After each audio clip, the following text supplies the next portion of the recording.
Jutaan orang teriak namanya. Dia itu anak panggung Indosiar banget, kayak mimpi yang jadi nyata gitu deh. Tapi, siapa yang nyangka di balik semua gemerlap itu ada cerita jatuh yang bikin malu. Dulu dibangga-banggain, sekarang hidupnya jadi pelajaran mahal soal sombong dan nyesel. Inilah cerita penyanyi dangdut yang dibesarkan Indosiar, tapi jatuh karena kesalahannya sendiri. Banyak yang masih mikir, ini siapa sih sebenarnya?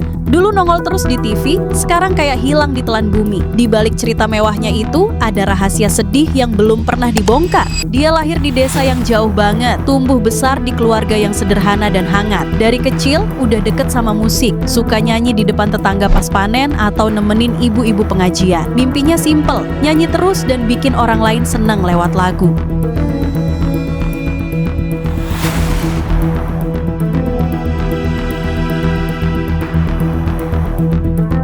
Dia rajin banget ngisi acara hajatan, sampai tetangga juga pada merhatiin. Setiap ada acara, dia pasti nyumbang suara. Warga kampung jadi bangga, kayak ngelihat bintang baru lahir di kampung mereka. Gak ada yang nyangka, suara polos dari hajatan itu bakal ngubah hidupnya, sekaligus ngehancurin dia. Pas remaja, ada kesempatan bagus buat dia. Dia pergi ke kota, ikut audisi The Academy Indosiar yang terkenal itu. Suaranya bagus banget, penampilannya juga tulus, sampai jurinya pada suka. Dia bahkan nangis pas dibilang lolos. Namanya langsung melejit, ceritanya dibawa ke panggung nasional. Prestasinya diliput di mana-mana dan jadi omongan orang. Semua orang ikut bangga, kayak lagi nyaksiin perjuangan buat sampai puncak. Ibunya nangis terharu tiap kali ngelihat anaknya tampil di TV. Bangga banget sama apa yang udah dia capai.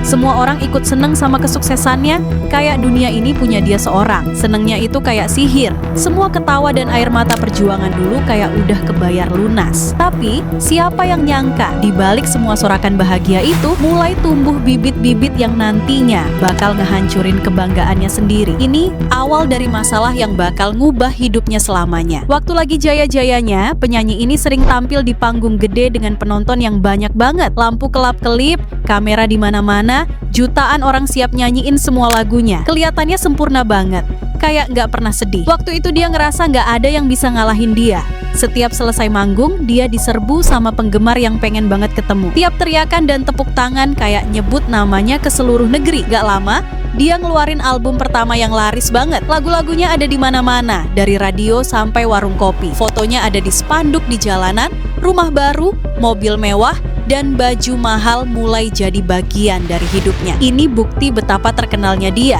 Video klip mahal dibikin dengan mewah banget. Setiap festival musik gede mulai masang namanya, karirnya udah mendunia. Dalam sekejap, dia punya segalanya, rumah mewah, mobil terkenal. Tapi pas semua orang muji-muji dia, hatinya malah kayak kehilangan arah. Karena sibuk banget, dia jadi lupa diri. Jadwalnya padat banget, latihan nari sampai malam, terus siangnya sibuk ngurusin produk kosmetik. Dia kayak sibuk ngatur tim baru dan gak mau dengerin saran dari manajer lamanya. Kalau gak panggung gede, aku gak mau tampil, katanya ke manajer lamanya malam itu. Semua orang di ruangan langsung diem, dan sejak malam itu, semuanya berubah. Orang-orang kagum, dan itu bikin dia lupa diri. Teman-temannya sesama musisi jadi ngerasa kayak gak dianggap, selalu ngelihat dia bersinar di panggung utama. Pas diwawancara, dia senyum percaya diri, tapi jarang banget nyeritain masa lalunya. Foto-fotonya di media sosial langsung viral. Setiap foto mewahnya langsung dapet jutaan likes. Orang-orang nganggap itu bukti karirnya makin sukses. Tapi di balik senyumnya itu, banyak yang mulai bisik-bisik, dia masih orang yang sama gak sih? Bahkan teman lamanya di kampung mulai ngerasa ada jarak sama dia. Ketawa dan obrolan biasa udah gak ada, kayak ada yang berubah. Hubungan yang dulu deket sekarang kayak cerita lain, udah gak sehangat dulu. Semua orang jadi bertanya-tanya, apa ada yang berubah dari dia? Tapi kebebasannya malah jadi masalah. Orang-orang kaget pas ngelihat sikapnya mulai berubah. Ada video yang nyebar, dia kayak gak mau diajak foto sama penggemar. Langsung banyak komentar, sombong, lupa diri, dulu merakyat, sekarang sombong. Media gosip nulis berita gede, bintang dangdut jatuh karena ego. Dalam hitungan jam, namanya hancur. Dunia yang dulu muji-muji dia, sekarang malah ngetawain dia. Tawaran manggung mulai hilang satu persatu. Produser acara gak mau lagi ngajak dia jadi bintang utama, milih nama lain buat ngisi acara. Iklan yang dulu datang tiba-tiba hilang semua. Bahkan teman bisnis juga pada mundur. Kayak semua pintu rezeki ketutup satu persatu. Banyak yang bilang, sekarang kamu tenggelam karena kesombonganmu sendiri. Dia ngerasa sendirian banget. Di HP-nya banyak pesan dari teman-teman lamanya yang pamit. Teman musisi yang dulu saingan sama dia sekarang bilang persahabatan mereka cuman karena dia lagi terkenal terkenal aja. Bahkan banyak dari mereka yang mulai ngehindarin dia, gak nawarin bantuan lagi kayak dulu. Dia kecewa dan nyesel banget. Gak cuma karirnya yang hancur, nama baiknya juga ikut rusak. Gosip jelek mulai nyebar, dari dituduh gak profesional sampai dibilang pasang tarif terlalu mahal. Media gosip gak ragu nyebut dia contoh artis muda yang jatuh karena kesombongan. Sambil nyebar rumor itu, desas-desus jelek lain juga ikut muncul. Makin bikin namanya jelek di mata orang. Masa lalunya yang dulu dibangga-banggain sekarang kayak ngetawain dia. Rumah mewahnya sekarang gelap, gak ada lagi lampu kamera, cuma suara kipas angin tua di pojok ruangan. Tiap malam dia ngeliat langit, nanya ke dirinya sendiri, kemana semua orang yang dulu muji aku? Dulu panggungnya selalu rame, sekarang cuma ada sepi. Dia ngehindar dari kamera, milih ngasingin diri dari dunia hiburan. Barang-barang mewahnya mulai dijualin, album barunya udah gak laku. Dia milih hidup tenang, ngumpet di balik masa lalunya. Hidupnya berubah drastis. Dari rumah mewah dia pindah ke rumah sederhana, ngumpet dari tatapan orang. Beberapa media nulis nasibnya sedih,